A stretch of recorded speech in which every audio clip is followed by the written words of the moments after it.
What's up guys, we're back with some more Smash class.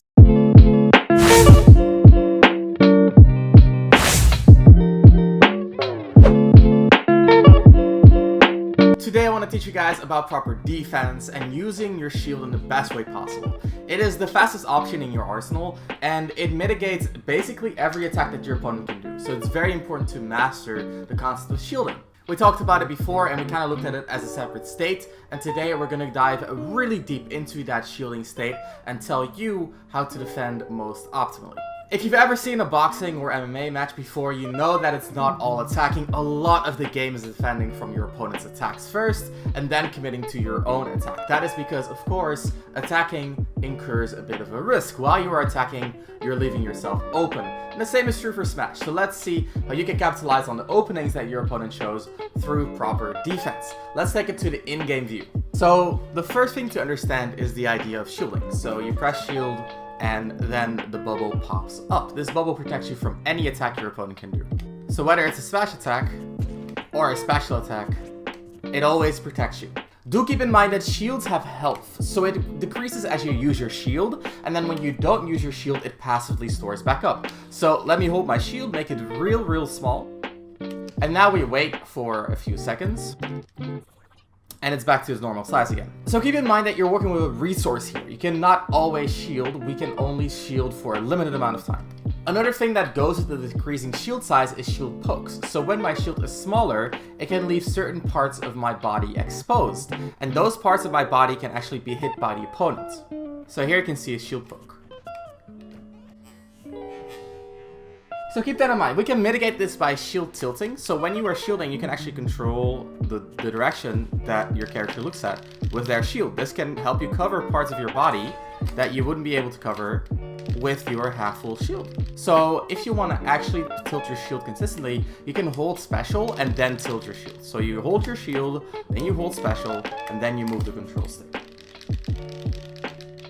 So let's talk about all the things you can do when you are holding shield. So out of shield you can roll by pressing to the sides, you can spot dodge by pressing down, and those are the basic defensive options. Now let's talk about some of the more flexible options. These are shield drop, which is done just by releasing your shield. This gives you a little bit of lag in which you cannot do anything, but afterwards you're free to act again. And then one of the most important ones in competitive play, jumping. When you're in shield you can jump without incurring extra lag. This means that when you're in shield, you can always jump out and stay flexible and stay fast. Whereas if you drop your shield, you're stuck in a little bit of an animation. If you're jumping out of shield, you're just jumping instantly. This can then lead into things like attacks. So if you have a strong aerial attack that can hit on the way up, you can shield, jump, and press A, and then you'll do a rising attack out of shield. That is an awesome way to transition from defense to offense, just jumping and attacking at the same time out of shield. Two other options that you have out of shield are up B and up smash. These are special because they're traditionally done from a jump. So when you do up and B, the up input will do a jump, and then the B move will do the up B attack. Now, however, they're just an exception case. When you're in your shield, you can press up and B, and it will instantly execute the up B without any incurred lag. And the same is true for up smash. You just press up and A, and it will instantly get you the up smash. So these are the core of your tools. It's the jumping attack, it's the up B, and it's the up smash. So try to master these and think about which jumping attacks will be good for you. So Squirtle has multiple jumping attacks that he can use. So he could do a neutral air, he can do a forward air, he can also do a back air, he can do a down air. So for Squirtle, a lot of his aerials are very applicable as out of shield options. However, for Mario, it's a different story. So Mario prefers to use his up and B out of his shield. As you can see, it's very fast, and it actually does a lot of damage as well. So this plays back into what we talked about before. An attack has a startup, active frames, and recovery. So with these out of shield options, you can beat your opponent during their recovery frames. So knowing when to transition from defense to offense is very important. And this is probably the most important part of it, using the aerials, the up B, and the up smash.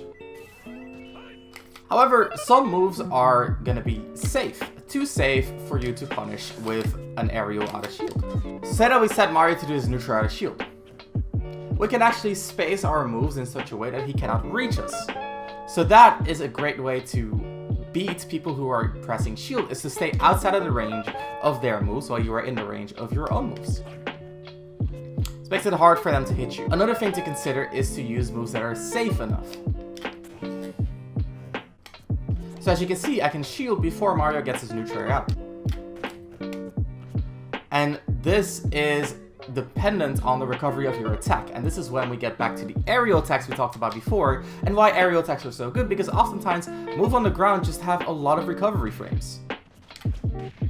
However, if you are landing, you instantly go into a small bit of recovery, and from there you're often safe against a lot of these out of shield tools. Of course, this changes per character. Some characters have a lot of safe attacks, some characters don't. So Charizard doesn't really have a safe landing aerial, however he has a lot of range, so he can stay outside of the range of the opponents. Squirtle has no range at all, so he has to get up close and try to get those safe aerials. Of course, his shield will not protect you from grabs. So the final thing to discuss is parries. So when you shield something, remember how you can drop your shield and just go back to a neutral state? During that shield drop, there is what is called a parry window. And when someone attacks you during this window, you actually get the parry. So let me show that to you. It's very clear audio cue, very clear visual cue, and it freezes the game for a second as well. This is going to help you get back to a neutral state without any lag. So as where normally when you drop your shield, you get a little bit of an animation in which you cannot do anything, during the parry that animation is skipped, which allows you to punish your opponent harder than normal. So in other words, when you predict their timing, when you read their timing, you actually get a better punish as a result. So let me try to punish Mario's neutral air without a parry, and then with a parry. I'll use the same move, I'll use my down tilt. As you can see, the down tilt is too late without a parry. Now let's see what happens if I do parry the move. I get a clean hit. So that's what you need to know. If your opponent hits your shield, be sure to use a fast out of shield move, like a jumping aerial, an up B, or an up smash. Look at what your character does best. If your character doesn't have any of these tools, you're going to have to rely on parries, which allow you to use any move after the parry to basically punish your opponent. One final thing to consider is when you are playing as someone who uses shield, is to use moves that are safe on shield, like these landing aerials, or by spacing your move away from the opponent. So remember, spacing makes your opponent not be able to counterattack because they're too far away, and a landing means that your move is safe enough to not get punished. So for now guys, keep in mind, you want to use your rising aerials, your up B, and your up smashes out of shield because they're the fastest options out of shield. If you drop your shield, you take a lot of lag. If you roll or you spot dodge, you take a lot of lag as well. So focus on rising aerials, up Bs, and up smashes. One other thing to consider is the shield drop attack option, which, like I said, does incur a little bit of lag, but against smash attacks, which are often very slow, very strong, but also have a lot of recovery frames, you can often get away with punishing them without having to use an aerial, up smash, or up B out of shield. So take a look. So I managed to kill him with a shield drop forward tilt. However, this will never work against some of the faster moves like tilts, like aerial moves, and stuff like that. Against those, we need the aerial attacks, up smashes, and up Bs.